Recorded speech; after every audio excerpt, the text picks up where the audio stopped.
Washington répond aux hauts diplomates de Pékin. Le fonctionnaire chinois avait établi plutôt des lignes rouges que les États-Unis ne devraient pas franchir lorsqu'ils traitent avec le régime communiste. Des législateurs canadiens adoptent une résolution accusant Pékin de génocide contre la minorité ethnique ouïghour, mais l'administration Trudeau ne soutient pas cette résolution. Des centaines d'écoles britanniques pourraient devenir des points de diffusion de la propagande chinoise. Des entreprises chinoises liées au PCC cherchent à les acheter. Et la fille d'un haut dirigeant du Parti communiste raconte les souffrances de sa famille. Son père a été le secrétaire du leader communiste Mao Tse-tung.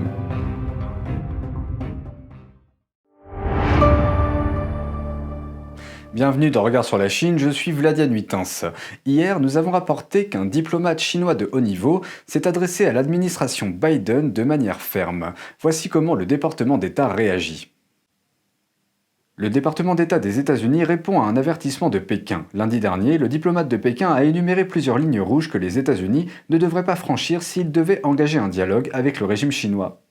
I think his comments reflect a continued pattern of Beijing's tendency to avert blame for its predatory economic practices, its lack of transparency, its failure to honor its international agreements, and its repression of universal human rights. Le ministre chinois des Affaires étrangères affirme que le régime veut réinitialiser ses relations avec les États-Unis, mais seulement à plusieurs conditions. L'une d'entre elles est que les États-Unis cessent de critiquer le bilan de la Chine en matière de droits de l'homme à Hong Kong et au Xinjiang. Pékin demande également à l'administration Biden de lever les droits de douane de Trump sur les marchandises chinoises et de lever les sanctions sur les entreprises technologiques chinoises. Mais le département d'État n'est pas d'accord. We'll continue to stand up for our democratic values when human rights are being violated in Xinjiang, Tibet, or elsewhere in China, or when autonomy is being trampled in Hong Kong. Le département d'État ajoute également que les États-Unis approcheraient le régime chinois avec une position de force.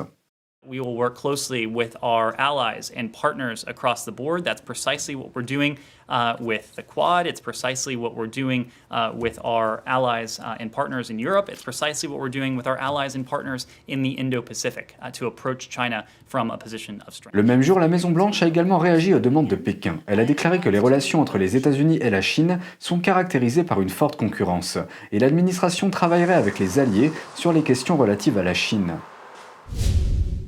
Les législateurs canadiens accusent la Chine de génocide. Les politiciens de tous les grands partis ont soutenu la résolution non exécutoire et l'ont adoptée lundi dernier avec une majorité écrasante. Cette résolution déclare que la Chine a commis un génocide contre les musulmans, y compris les Ouïghours, qui vivent dans le Xinjiang. L'administration du Premier ministre Justin Trudeau ne soutient pas la résolution et dit qu'une enquête plus approfondie est nécessaire. Le département d'État américain estime que la Chine a torturé ou maltraité plus d'1 million de Ouïghours, des minorités ethniques dans des camps d'internement. Des centaines d'écoles britanniques risquent de devenir des relais de propagande pour le Parti communiste chinois. En effet, les écoles sont en crise financière à cause de la pandémie et les entreprises chinoises cherchent à les acheter. Des centaines d'écoles britanniques risquent d'être achetées par des entreprises chinoises liées au Parti communiste chinois ou à son armée. La pandémie a mis les écoles privées britanniques dans une situation financière désastreuse. Les experts prévoient une frénésie d'achat venant des entreprises, dont certaines sont dirigées par des membres haut placés du PCC. Ces acquisitions renforceraient l'influence du PCC sur le système éducatif britannique. Le journal britannique The Mail on Sunday rapporte qu'il y a actuellement 17 écoles britanniques qui appartiennent à des entreprises chinoises. Selon les prévisions, ce nombre devrait monter en flèche. 9 de ces entreprises sont dirigées par des fonctionnaires supérieurs du PCC. Avant même la pandémie, les entreprises chinoises achetaient des écoles britanniques. Certains campus utilisent déjà des versions censurées par l'État de contenu sur la Chine dans leur programme d'études. Comme le montrent les instituts Confucius de Pékin, ces versions prétendent qu'il n'y a qu'une seule Chine et que Taïwan est une province renégate du continent. Elles masquent également les violations des droits de l'homme, y compris celles dirigées vers la minorité ethnique ouïghour, et dissimulent la répression des libertés de Hong Kong. Un professeur de l'école de commerce de l'université Icahn de Caroline du Sud nous dit que la situation est préoccupante pour les générations futures. The CCP will definitely control the content being taught. It will also bring its system of brainwashing into the schools. Slowly, the CCP's ideology will be imported into Western society, and the younger generation will grow up to welcome and support the CCP more and more. Une entreprise chinoise a ouvertement déclaré que son acquisition d'écoles britanniques visait à soutenir l'initiative chinoise controversée Ceinture et Route. L'initiative Ceinture et Route est un projet d'infrastructure fortement critiqué pour avoir piégé les pays en développement sous une lourde dette et utilisé cet endettement pour étendre le contrôle de Pékin à l'étranger. Sur son site web, il détaille les projets d'utilisation de ces écoles britanniques pour aider à renforcer l'influence économique et politique de la Chine dans le monde. Ceci en aidant à étendre l'initiative Ceinture et Route de Pékin à d'autres pays. La société Bright Scholar est un acteur clé dans les achats d'écoles. Elle appartient à la fille de Yang Guoqiang, un membre de haut rang du conseil consultatif du PCC. C'est l'un des organes les plus importants du régime. Bright Scholar possède déjà 4 écoles britanniques. Un autre acteur est la société chinoise Wanda Group. Son propriétaire Wang Jianlin est également membre du conseil consultatif du PCC et a déjà servi comme soldat dans l'armée populaire de libération de la Chine. Wanda Group possède 2 écoles privées britanniques. La pandémie a permis aux entreprises chinoises d'acheter encore plus facilement des écoles privées en Grande-Bretagne en raison du manque important de financement du secteur. Les inscriptions ont chuté et les frais de scolarité ont été réduits car les élèves suivent les cours depuis leur domicile. Les internats britanniques auraient vu leurs frais de scolarité baisser de 35%. Il a été parmi les premiers à rejoindre le Parti communiste chinois, parmi les premiers à être persécuté par lui et parmi les premiers à comprendre sa véritable nature. Dans cette interview exclusive, la fille d'un haut responsable du PCC a raconté son parcours et celui de son père pour finalement découvrir la vérité sur le Parti communiste. Que ressent-on lorsqu'un idéal auquel on a consacré sa vie se révèle être un mensonge?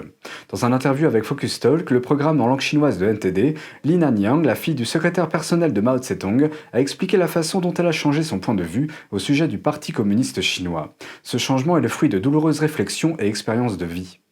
Le père de Li, Li Hui, était l'un des plus anciens membres du Parti communiste, mais tout cela a changé lorsqu'il a critiqué Mao pour sa responsabilité dans la catastrophe du Grand Bond en avant. Ce mouvement politique a provoqué une famine généralisée qui a tué plus de 35 millions de Chinois. La critique de Li lui a valu d'être expulsé du parti et jeté en prison. Il a passé 8 ans en isolement. Après la mort de Mao, Li est retourné dans le cercle du pouvoir central du parti, mais il a de nouveau été réprimé. Cela s'est produit après qu'il a appelé le PCC à ne pas utiliser la force militaire contre les étudiants non armés de la place Tiananmen en 1989. Ce même incident qui, pour la première fois, a amené sa fille à remettre en question sa croyance dans le PCC. Elle travaillait en Amérique centrale à l'époque. So when I first heard and read about the Tiananmen Square incident, it was through Western media, and it was extremely shocking, and I could not accept that this was happening. The CCP has persecuted my family for years, and my father spent 20 years in prison. Nonetheless, I still felt passionate about my country and wanted to make a difference.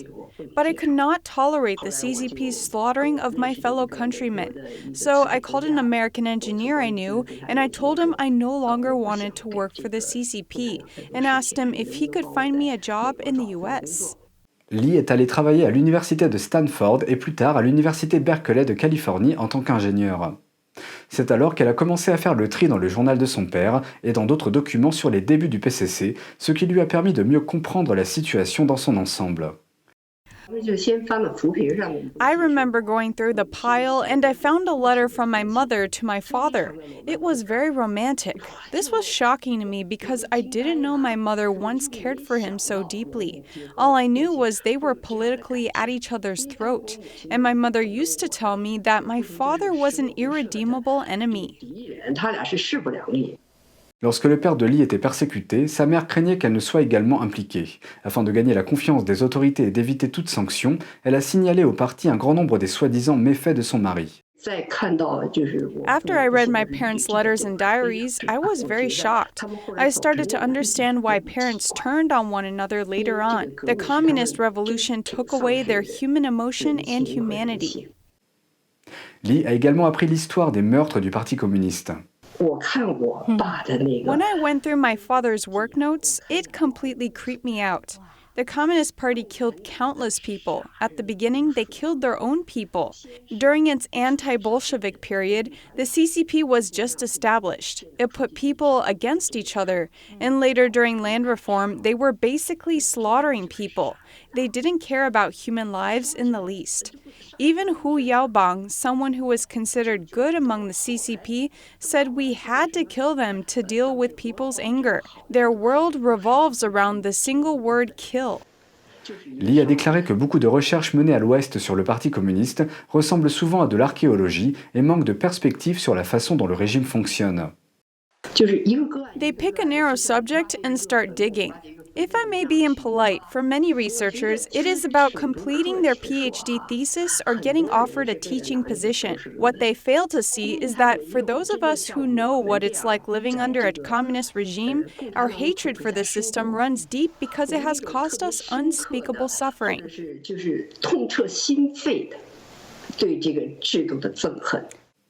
Elle a déclaré que les gens devraient étudier avec l'espoir que les mêmes tragédies ne se répètent pas. Elle a également plaidé contre l'enchevêtrement de l'Occident avec Pékin. You will be changed by it. It's the same as mingling clear water and muddy water. After coming in contact with the muddy water, the clear water will become muddy. You will no longer be clear. I think this is something the socialists in the West failed to understand.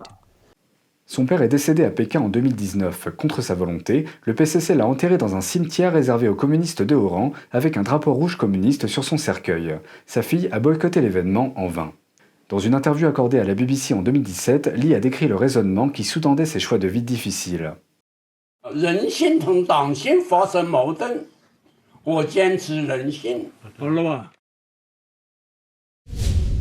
Depuis le 1er février, la chaîne NTD TV vous propose chaque jour 1 heure de programme en français, accessible gratuitement sur les canaux suivants. Orange, canal 548, Free, canal 799, SFR, canal 921 et Bouygues, canal 802. La première diffusion est programmée à 20h, avec une rediffusion le lendemain à 13h. Vous pouvez aussi retrouver toutes nos vidéos en vous rendant directement sur notre site internet ntdtv.fr. C'est tout pour aujourd'hui, merci d'avoir suivi Regard sur la Chine, on se retrouve demain pour une nouvelle émission, prenez soin de vous et à bientôt.